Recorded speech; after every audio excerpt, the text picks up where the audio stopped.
It is an absolute pleasure. Coach Eric Mangini, former coach of the Jets and the Cleveland Browns. Thank you so much for being with us today. It's great to be here. So, in your opinion, who is the more complete team in all aspects? Wow, that is a tough question. I've played the Steelers twice this season and twice the season before, and they're pretty complete. They've got a physical offense. They have a quarterback that can make dynamic plays both in the pocket and outside of the pocket. They've got fast, explosive receivers complemented by some guys that can do things in the short area, and a dominant defense. So I'm going to go with the Steelers on that. Now, Coach, Aaron Rodgers has gotten a number of concussions this season. If he gets injured early in the game, do you think the Packers are going to be able to pull through and remain competitive? It would be really hard. Aaron Rodgers is his accuracy is impressive. We played the Packers in the preseason. We played them last season as well. And when he gets hot, his accuracy, it's hard to deal with, even if you're in tight coverage. And losing him would be devastating. Now, all experts are indicating that this is going to be a pretty high-scoring game. Do you agree with them? Well, I don't know if I do agree with them. You're looking at two teams that are ranked top in almost every defensive category, where either Pittsburgh's 1 and Green Bay's 2, or Green Bay's 1 and Pittsburgh's 2. I can see why they would say that, and the points that both teams have been able to produce over the course of the season.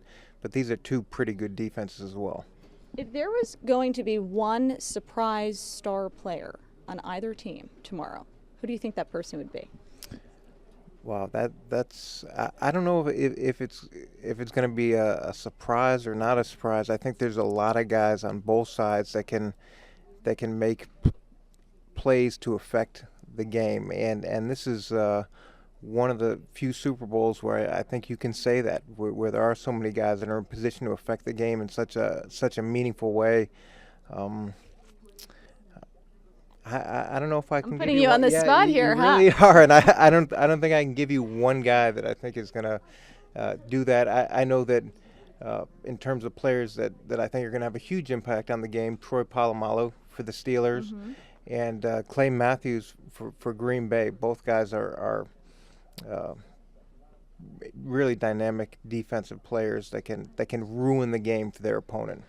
Which quarterback do you think would potentially benefit more or be able to read more effectively the other team's blitz package? Well, the great thing for both quarterbacks is that these two teams run mirrored defenses. So they've been working against these defenses since the start of the offseason, throughout the training camp and the regular season. And with Ben Roethlisberger, he's seen this throughout the whole course of his career because there's been consistency defensively. Now, that being said, both defensive coordinators are known for their creativity and for bringing something that they haven't brought in the previous game, so I'm sure that'll be the case as well. We always talk about the players, but what's going on in the coaches' minds at this point?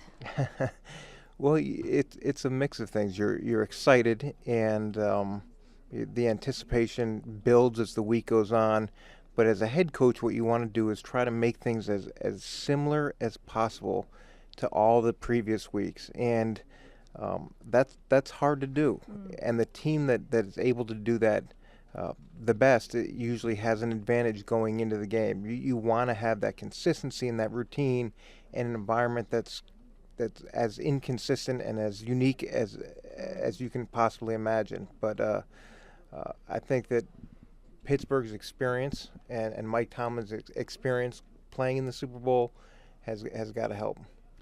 During halftime, everybody talks about the show, but I know I've always been one of the people who think, what is the coach saying to the team in the locker room? And you've been in there, so give us the inside scoop. What's really going on during halftime? Forget the Black Eyed Peas. Well, yeah, I've never seen, being at 3 Super Bowls, I've heard about the halftime show. Right. You never get to see it, which is a good thing. What's going on? Well, what you do is you come in, the guys, typically halftime is 12 minutes. This is a longer halftime for the Super Bowl. So you go in, the guys get a couple minutes to take care of whatever they need to take care of, and then you try to take the plays that have hurt you in the first half and address them with your players and say, this is how we're going to fix these problems. And you're also saying, these are some things that we're going to run, if it's offensively, some plays we're going to run in the second half that may be different than what we did in the first half. So you're making those adjustments with everybody together, everybody hearing it at the same time, and then you go out and you execute that in the second half. Clearly you have a lot of time to train and practice, but there really isn't anything to prepare for that nerve-wracking pressure, because this happens once a season if a team's lucky enough to get there. Sometimes it happens once a career, and it is a special experience. But what you have to do as a player and as a coach is understand it's the same exact game that you've been playing up to this point. Mm-hmm. And what's going to allow you to be successful is being comfortable and confident with the things that you've done all the way to that point to get you to where, to get you to the Super Bowl, and not try to deviate because it is so much is on the line. That's what can get you into trouble is trying to make plays because it's the Super Bowl instead of doing all the things that have made you successful up to that point. And as a coach, how have you convinced your players to do that at games? Well, it's again, the Steelers have had some players with experience in the Super Bowl, and oftentimes you draw on that. In New England, with Bill Belichick and a lot of the guys that we had in the staff, or some of the guys we had in the staff, they had experience in the Super Bowl.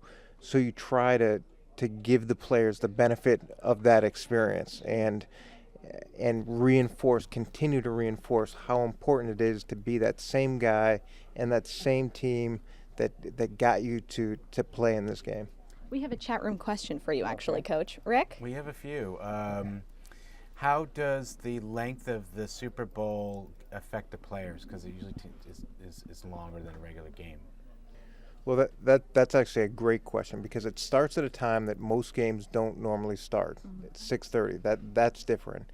And the build up, the time from when you go out and do your initial warm-ups to when the game actually starts is much longer than it normally is. And you stress to the players now to not get too excited, too worked up early, because you don't want them to peak at the wrong moment. You want them to peak right at kickoff, and that amount of time is so different than what you've experienced. You got to keep stressing, okay, this is how many minutes we have between us warming up and the ball actually being kicked off.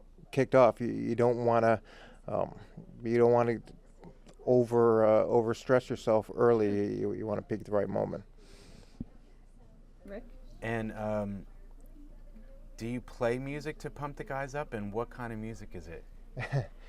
Well, each player has a different way that they like to prepare for the game. So we wouldn't play music in the locker room or have any sort of universal song that we all listen to. Each guy has their iPod or whatever instrument they're using to listen to music, and they listen to it individually. So we've been talking about the players, but I'm curious to know what's next for you. That's a great question too. It's a pretty unique situation. I'm looking at some different things in football and some things outside of football, whether it be in TV or radio or something like that. Would you like to host Backstage Live?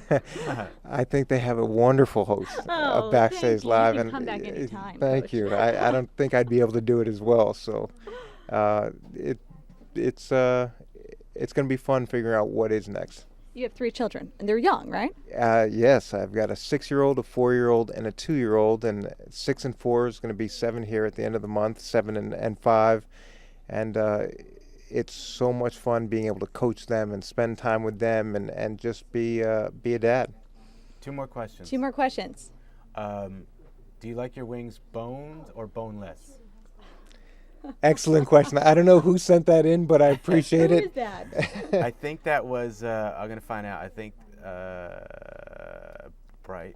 All right, well, while answer the question while I figure out who. Okay, well, I like both styles. To me, though, crispy and spicy, that's the prerequisite. The other part, I can go either way.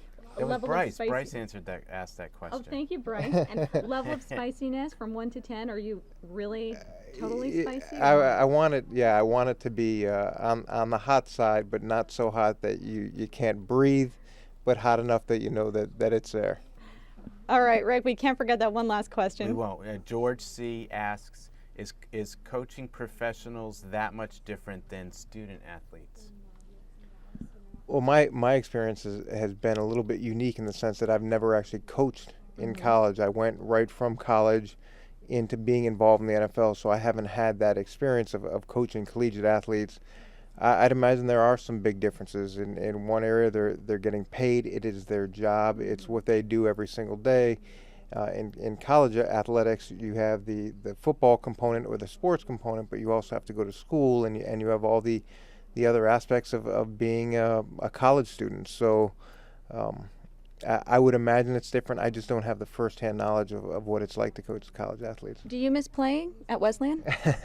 Well, that seems like forever ago. You're not supposed to say that. I just turned 40 years old, so You're admitting a lot. All right, listen, this TV training, if you want to get into it, there are some things you've got to just keep under wraps. I feel good about that milestone. I think it's hit it at a good time, but I do miss that experience, or what I appreciate that experience so much more as I get further away from it, and it was such a special place to play, very Great pure, and just a fun experience. Coach, it was an absolute pleasure having you on Backstage Live.